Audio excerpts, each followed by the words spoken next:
Hello दोस्तों, कैसे हैं आप सभी लोग। उम्मीद करते हैं आप सभी अच्छे होंगे। आपने चाइना के डेट ट्रैप के बारे में तो जानते ही होंगे।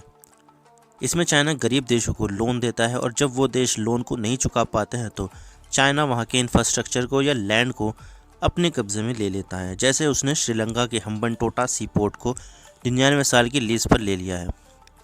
हालांकि चाइना ने कहा है कि ये सिर्फ व्यापारिक इस्तेमाल के लिए, लेकिन वहाँ पर चाइनीज़ नेवी भी देखी गई है, जो इस बात का प्रूफ है कि चाइना हम्बनटोटा बंदरगाह का इस्तेमाल सैन्य रूप से भी कर रहा है। और अब इसका एक और एग्जाम्पल हमारे सामने आ रहा है। आपने युगांडा देश का नाम तो सुना ही होगा।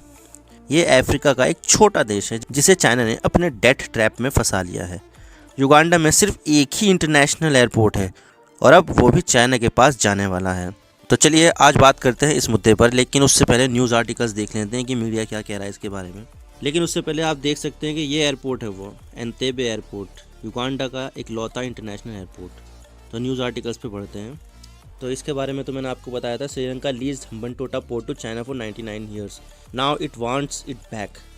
तो ये श्रीलंका का है जिसको चाइना ने लीज पर ले लिया है 99 साल की। 2019 में लीज पर लिया था ये। और ये रिपब्लिक वर्ड का आर्टिकल है। China to take over Uganda's only international airport over loan default reports. Uganda is likely to lose its Entebbe International Airport to the communist country over its failure to pay back a loan that was intended for its development. Beyond China's debt trap strategy, Uganda set to lose its only international airport to Beijing. यहाँ पे Beijing का मतलब China है। India today, Uganda loses its only international airport to China for failing to repay loan reports. तो वापस आते हैं अपने मुद्दे पर, लेकिन उससे पहले हम युगांडा की लोकेशन देख लेते हैं कि युगांडा कहाँ पर स्थित है। तो मैं युगांडा की लोकेशन पर आपको लेकर चलता हूँ। तो देख सकते हैं आप, ये है हमारा प्यारा भारत, इसके नीचे है इंडियन ओशियन। और आप देख सकते हैं कि इसके साउथ वेस्ट एरिया में बहुत बड़ा एक कॉन्टिनेंट आता है अफ्रीका, जिसमें कई सारे देश हैं जैसे सूडान है, इजिप्ट, लीबिया, चाड, DRC, तंजानिया, केन्या। तो इसी के पास, केन्या के पास ही आपको मिलेगा युगांडा नाम का देश, जिसकी राजधानी कंपाला है। और इसी के पास ही आपको दिखेगा एंतेबे नाम का एयरपोर्ट। यहाँ पर जो एंतेबे है ना, यहीं पर ही आपको एयरपोर्ट दिखेगा, जो लेक विक्टोरिया के बिल्कुल किनारे पर है। इनफैक्ट लेक विक्टोरिया का काफ़ी बड़ा एरिया युगांडा में आता है और ये इसको यूज़ भी करता है। युगांडा की करेंसी का नाम युगांडन शिलिंग है और इस देश की जनसंख्या 4 करोड़ के आसपास है। ये काफ़ी गरीब देश है। इसके अलावा मैं आपको जाम्बिया की लोकेशन भी दिखा देता हूँ। उसका भी एक सिग्निफिकेंट है, वो मैं आपको वीडियो में आगे दिखाऊँगा। तो इसके हम साउथ में जाएंगे तो यहाँ पर देख सकते हैं आप जाम्बिया। इसकी राजधानी लूसाका है और जो काफ़ी फेमस विक्टोरिया फॉल्स है वो जाम्बिया और जिम्बाब्वे के बीच ही है। तो वापस आते हैं अपने वीडियो मुद्दे पर। तो यहाँ पर राजधानी कंपाला के पास एंतेबे इंटरनेशनल एयरपोर्ट है। ये वही एयरपोर्ट है जहाँ पर जून 1976 को एयर फ्रांस का प्लेन हाईजैक कर लिया गया था और इसराइल ने ऑपरेशन थंडरबोल्ट के जरिए सभी होस्टेज को छुड़ा लिया था। और यह है विकिपीडिया का आर्टिकल ऑपरेशन एंतेबे के बारे में, लेकिन अभी हम उसके ऊपर नहीं जाएंगे। तो अब एंतेबे एयरपोर्ट के डेवलपमेंट के लिए युगांडा की सरकार ने चाइना से 2015 में $207 मिलियन का लोन लिया था। देखिए ये वियोन का ही आर्टिकल है। तो 2015 में चाइना के एक्सपोर्ट इंपोर्ट बैंक यानी एक्जिम बैंक ने युगांडा को $207 मिलियन का लोन 2% के इंटरेस्ट रेट पर दिया था।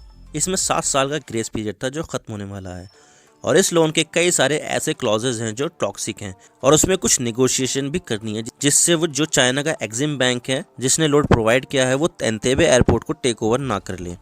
इसके लिए युगांडा के 11 अधिकारी चाइना भी गए थे, जिससे वो बैंक से बातचीत करके इसका हल निकाल सके, लेकिन वो मीटिंग भी फेल हो गई। और अब युगांडा को डर है कि वो युगांडा का इकलौता इंटरनेशनल एयरपोर्ट को भी लूज़ कर देंगे, क्योंकि वहाँ पर एक्जिम बैंक ने एंतेबे एयरपोर्ट को कोई भी इम्यूनिटी नहीं दी है। क्योंकि अक्सर होता है कि जब लोन देते हैं तो जिस चीज़ के लिए लोन देते हैं उस चीज़ को इम्यूनिटी मिल जाती है कि आप इस पर कब्जा नहीं कर सकते और लोन की रीपेमेंट का कोई दूसरा रास्ता निकालते हैं। लेकिन इस लोन में ये इम्यूनिटी देने वाला कोई क्लॉज नहीं है, जिससे युगांडा को अपना अकेला इंटरनेशनल एयरपोर्ट खोने का डर है। इसे लेकर एक्जिम बैंक ने कहा है कि हम इसमें कोई चेंजेस नहीं कर सकते हैं, क्योंकि अगर हम चेंजेस करेंगे तो हमारे जो दूसरे कर्जदार हैं वो भी हमसे चेंजेस की डिमांड करेंगे। तो इसलिए हम इस लोन की टर्म एंड कंडीशन में कोई बदलाव नहीं करेंगे। लेकिन इस सब के बीच युगांडा का क्या कहना है? तो युगांडा की सिविल एविएशन अथॉरिटी ने भी कहा है कि इस लोन में 13 क्लॉजेस अनफेयर हैं और युगांडा की सोवरेनिटी को खतरा देते हैं। और पिछले हफ्ते युगांडा के फाइनेंस मिनिस्टर मतिया कसेजिया ने पार्लियामेंट में खड़े होकर माफ़ी मांगी और कहा कि एंतेबे एयरपोर्ट के एक्सपेंशन के लिए जो लोन लिया गया था उसके मिस हैंडलिंग के लिए मैं देश से माफ़ी मांगता हूँ। आप देख सकते हैं तस्वीर में भी। इसके अलावा इन्होंने ये भी कहा कि चाइना जो उस समय हमें लोन ऑफ़र कर रहा था वो उस समय सबसे बेस्ट ऑफ़र था जिसको हमने ले लिया, लेकिन पता नहीं था कि चाइना हमारे साथ ऐसा करेगा, तो ऐसा बोला है इन्होंने। लेकिन मैं अगर चाइना की डेट ट्रैप के बारे में बात करूँ तो चाइना छोटे छोटे और गरीब देशों को लोन देता है और जब वो देश लोन का रिपेमेंट नहीं कर पाते हैं तो चाइना उस देश के एसेट्स को कब्जे में ले लेता है। चाइना अफ्रीका में ऐसा ही कर रहा है। इनफैक्ट यहाँ पर एक देश है ज़ाम्बिया, जिसको मैंने आपको लोकेशन में दिखाया था कि ये वही ज़ाम्बिया है। तो ज़ाम्बिया ने चाइना से लोन लिया था लेकिन वो लोन को रीपे नहीं कर पाया, जिससे चाइना ने ज़ाम्बिया से वो एयरपोर्ट ही ले लिया वापस। हम्बनटोटा का तो आपको पता ही है। तो चाइना ऐसा युगांडा में भी ऐसा ही करने वाला है, जिससे चाइना अब युगांडा को कंट्रोल कर लेगा, क्योंकि एंतेबे एयरपोर्ट युगांडा का अकेला एयरपोर्ट है जहाँ से इंटरनेशनल फ़्लाइट्स ऑपरेट होती है। और जब चाइना पूरा कंट्रोल अपने हाथ में ले लेगा तो वहाँ की सारी मूवमेंट पर नज़र रख सकेगा, जो युगांडा की संप्रभुता यानी कि सोवरेनिटी के लिए खतरा है। लेकिन चाइना ने यहाँ पर कहा है कि वो ऐसा नहीं करने वाला, लेकिन ये तो सिर्फ कहने वाली बात है, असल में ऐसा ही करता है चाइना। तो अब युगांडा के एयरपोर्ट का क्या होगा ये तो आने वाला फ्यूचर ही बताएगा। तो ये है अंत इस वीडियो का। उम्मीद करता हूँ आपको वीडियो पसंद आई होगी। वीडियो को लाइक कीजिए, शेयर कीजिए, चैनल पर अगर नए हो तो चैनल को ज़रूर सब्सक्राइब कीजिए और बेल आइकन को दबा दीजिए। मैं आपसे मिलता हूँ नेक्स्ट वीडियो में। Thank you for watching. I really appreciate your prestigious time. God bless you all. Now, signing off.